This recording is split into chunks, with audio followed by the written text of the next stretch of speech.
welcome back to Hollow Point Defense. We are here with the Smith & Wesson FPC. This is a 9mm. Gotten several questions over the past week or two regarding how can I test the firing pin after I clean it to make sure it works without going to the range and shooting it. So pretty much they want reassurance that they put it back together correctly. Because if you don't, you will have problems.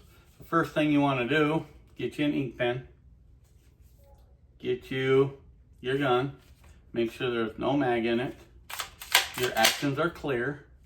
You can actually look in there to make sure you don't want a negligent discharge, because the police are going to have a good time with that one. So here's your ink pen, ballpoint pen up. So this is going to go against your bolt down there. Just put it inside the muzzle, drop it all the way down. I've already racked this so I know the firing pin and all that's ready to go. All I got to do is take it off safe. And if you watch the muzzle, you see the pen pop up, I should say. So I know my firing pin works. But you can usually only do that once with these pens, because if you see right in there, the end of that, there's a hole.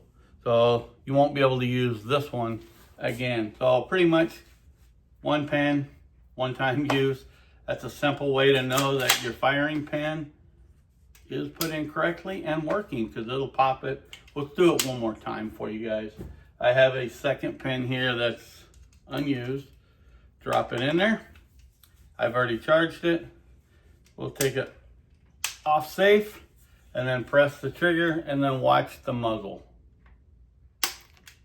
There we go. We know it's working, and there's a pretty good sized dent in there. So there you go. That's that simple. I'll recharge it, put it back on safe. We're done. So there's a simple way to test your gun.